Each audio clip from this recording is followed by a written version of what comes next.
निसर्ग, पशु, पक्षी, प्राणी आणि मारुती चितमपल्ली यांचं एक अतूट नातं आहे. मारुती चितमपल्ली म्हटल्यावर निसर्ग अभ्यासक आहेत हे कुठल्याही माणसाला सांगावं लागत नाही.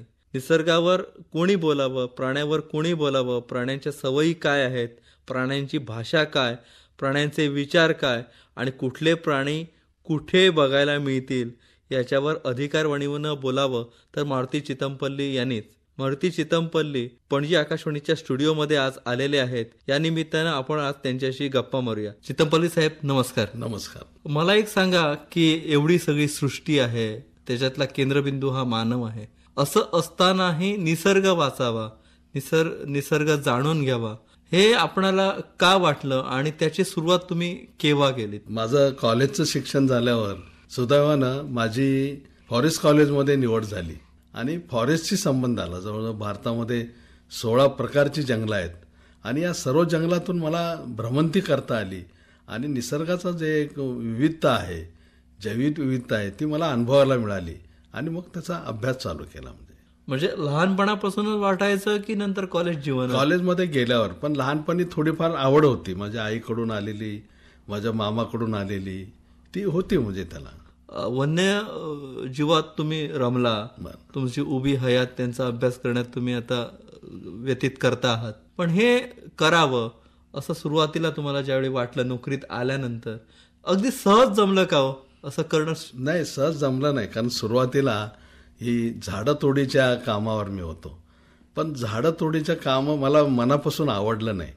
तर मी माझ्या वरिष्ठ अधिकाऱ्यांना विनंती केली, माझी पोस्टिंग एखाद्या अभयारण्यावर किंवा राष्ट्रीय उद्यानावर करा, जिथं पशु पक्षी झाडांचे संवर्धन आणि संरक्षण करता येईल.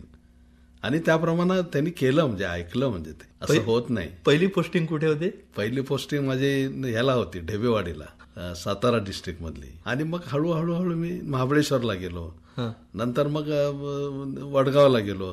असं करत करत मग अभयारण्यावर गेलो, कर्नाळा अभयारण्यावर गेलो, नंतर नवेगाव राष्ट्रीय उद्यानावर होतो. आणि तिथून मात्र जवळजवळ 24 वर्ष, म्हणजे 2 तप मी फक्त अभयारण्य आणि राष्ट्रीय उद्यान याचं व्यवस्थापन करण्यातच माझं आयुष्य गेलं.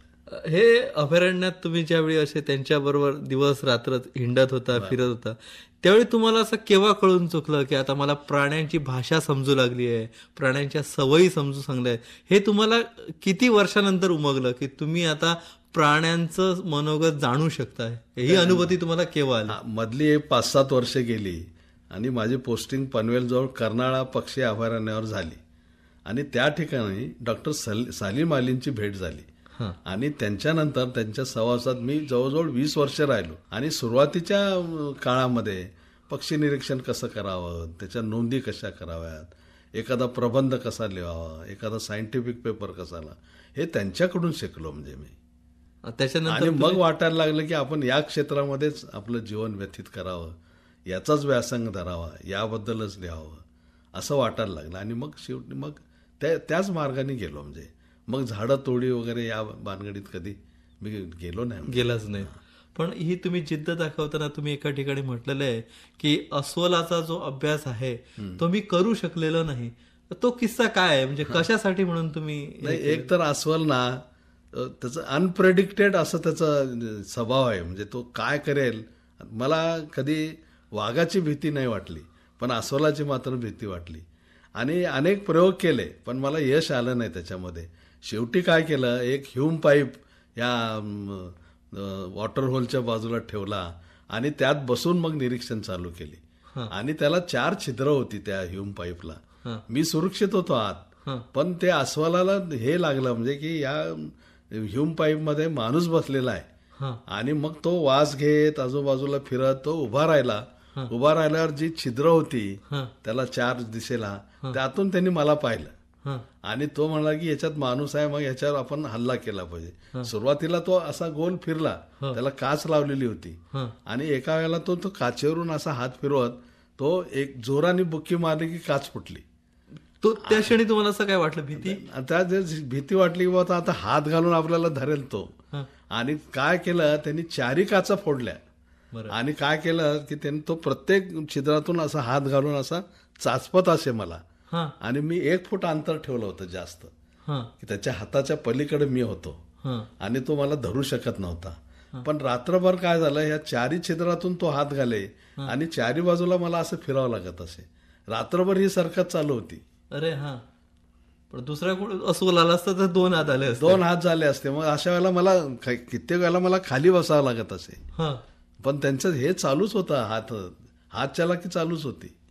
बरं अस्वलासारखा दुसरा जो वानर जो आहे प्राणी, ते वानराचं ज्या काटक्या बरं. हे जे तुमचा जो हे आहे निरीक्षण जे आहे ते आपल्या गोव्यातल्या याच्यासाठी जरा सांगा ना. हा, तर या जंगलातली वानरं काय करतात, जंगलामधली काटक्या, लाकडाचे तुकडे वगैरे अशी रचतात, म्हणजे शेकोटी तयार करतात.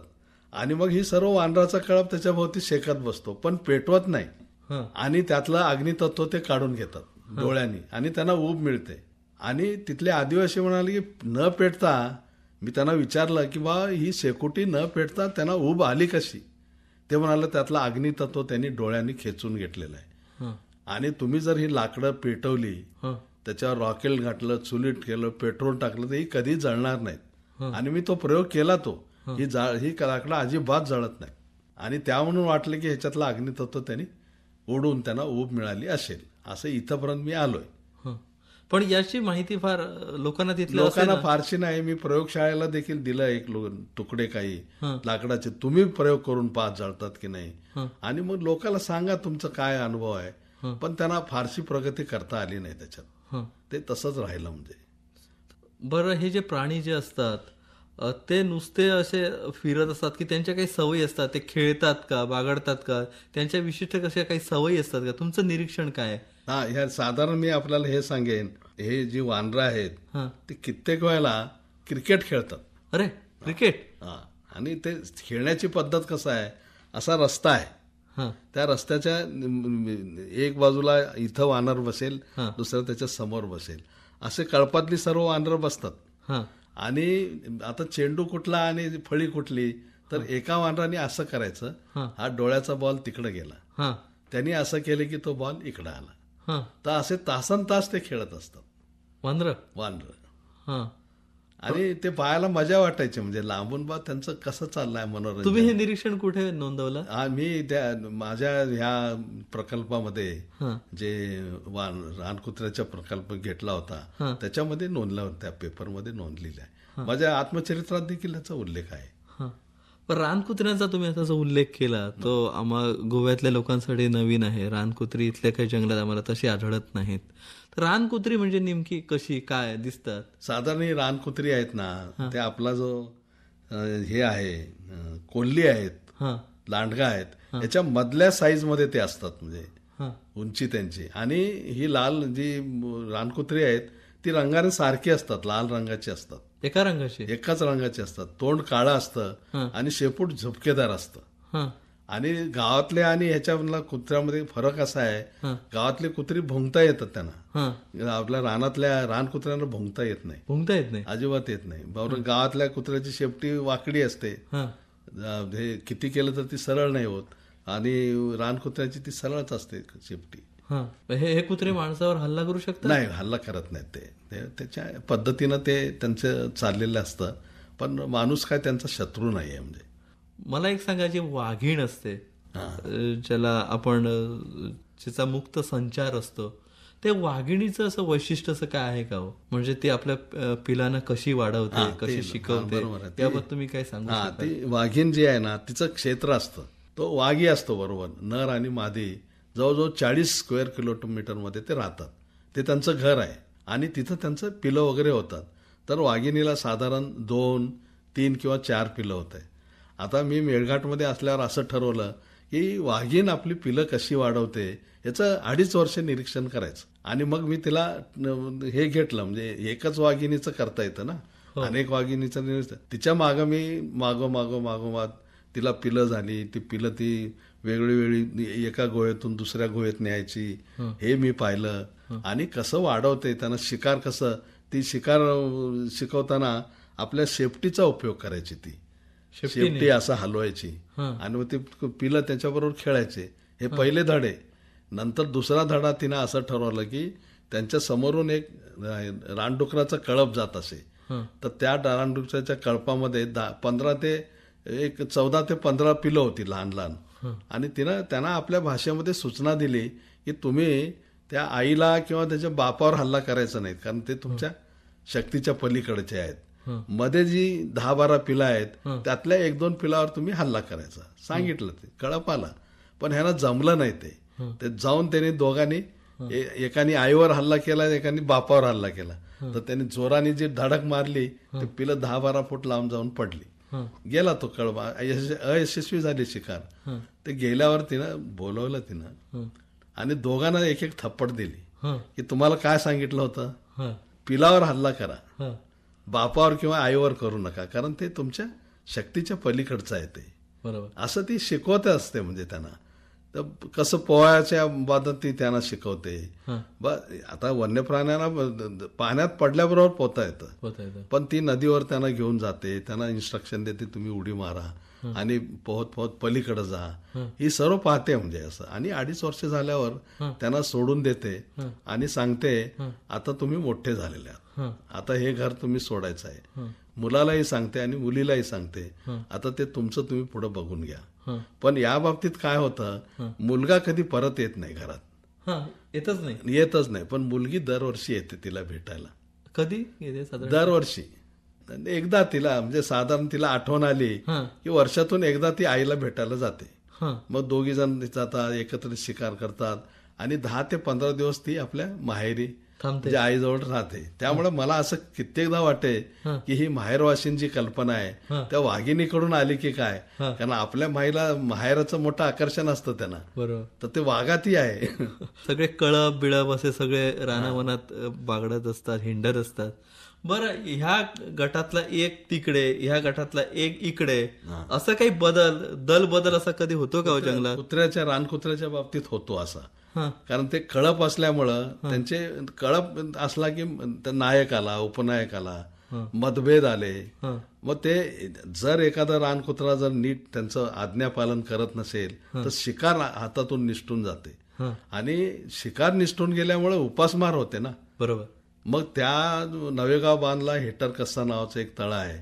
तिथं दरवर्षी एप्रिल-मे महिन्यामध्ये जवळजवळ 2 ते 2.5 हजार रानकुत्री जमा होतात.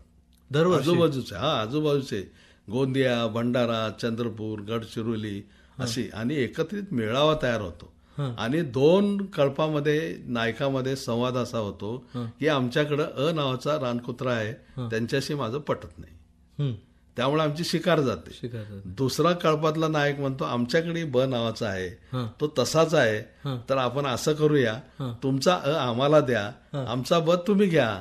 म्हणजे कळप निरोगी झाला ना 1 वर्ष. फार पुढचा विचार करत नाहीत. 1 वर्ष शिकार मिळाली, मग ते जमायला मतभेद व्हायला वर्ष लागतो. तो पुन्हा पुढं मतभेद मिटाणं करता पुन्हा तिथे येतात. तिथं म्हणजे दलबदनाचं जे आहे ना ते तिथे आपलं तिथंही आहे, तिथेही आहेत. माशांसोबत पाण्यात खेकडेही असतात. बरं, असं कुठला प्राणी आहे का जो खेकड्याने काढून खातो बितो? आता आहेत ना आपले जे कोल्हे आहेत.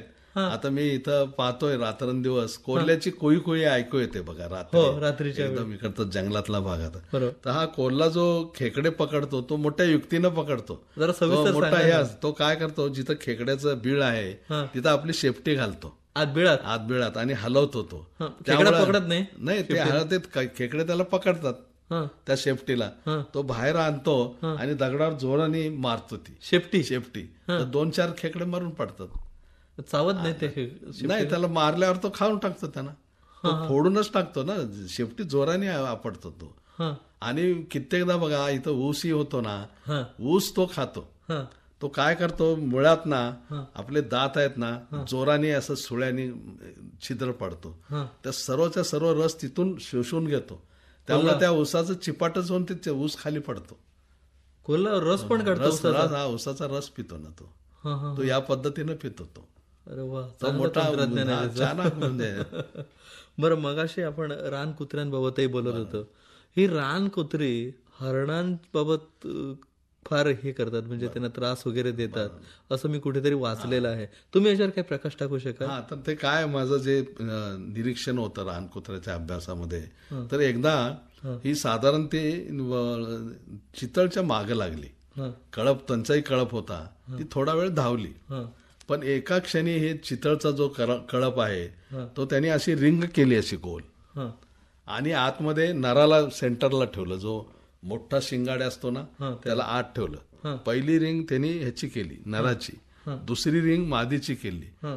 आणि रानकुत्र्याला आत प्रवेश करता येईना गेला. त्यांनी आपल्या नायकाला या रीतीनं प्रोटेक्शन दिलं आणि सांभाळलं. रानकुत्रे आत जाऊन ही कडी फोडून आत जाता येईना गेलं, ते शिंगाने मारायला लागले ते. हा. आणि जे एखादं दुसरं पिल्लू इकडे तिकडे धडपडत होतं ते त्यांनी पकडलं आणि निघून गेले. पण त्याला आत प्रवेश करता नाही आला, त्यांनी आत प्रवेश करू नाही दिला त्यांनी. हा. बरं, तुम्ही हे सगळं निरीक्षण केलं, पक्ष्यांचं केलं, प्राण्यांचं केलं, तिथल्या माणसांचं केलं.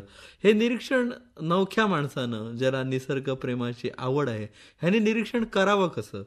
तुमचं त्याच्यावर काय मार्गदर्शन? हा, निरीक्षण बघा, ते करण्याकरता एक तर त्याला गुरु हवा, म्हणजे सुरुवातीला तरी बघा निरीक्षण कसं करायचं ते, आणि त्याच्याकडून शिकले की तुम्ही स्वतंत्रपणे निरीक्षण करून. पण आताच्या पिढीचं वैशिष्ट्य मी असं पाहिलं, ते येतात त्यांना माहिती आणि ज्ञान याच्यामधला फरक नाही कळत. त्यांना एकदम प्रॉम्प्ट लगेच रिझल्ट मिळायला पाहिजे. बरं, एक जाता एक शेवटी विचारतो की प्राण्यांसोबत तुम्ही अनेक वर्ष राहिलात, त्यांच्या जवळून निरीक्षण केलं, या सगळ्या प्राण्यांकडून माणसानं शिकण्यासारखं असं काय आहे का? पुष्कळ आहे ना शिकण्यासारखं ते. आता बघा, ह्या प्राण्यामध्ये सूडबुद्धी नाही आहे, अजिबात नाही. म्हणजे फक्त माणूस असा एक प्राणी आहे जो सुडाने एकमेकाचा खून करतो. तर ती सूडबुद्धी प्राण्यामध्ये कुठेही नाही आहे. ते शिकण्यासारखं आहे. म्हणजे ते त्यांच्यामध्ये माप म्हणजे खलाच. पण आपण नाही करत ना ते, तर हे शिकण्यासारखं आहे. म्हणजे त्यांच्यात टोळी युद्ध कधी होत नाही. आपल्या टोळी युद्ध सारखे होतात ना रोज. बरोबर. पुष्कळ त्यांचे. त्यामुळे आपण कित्येकदा काय म्हणतो, काय जनावरासारखा वागला, ही म्हणच आता बदलावं लागेल. काय माणसासारखाच वागला. बरोबर. आपण इथे थांबूया. आपण इथे आमच्या विनंतीला मान देऊन आलात त्याबद्दल आपले आभार. नमस्कार. नमस्कार.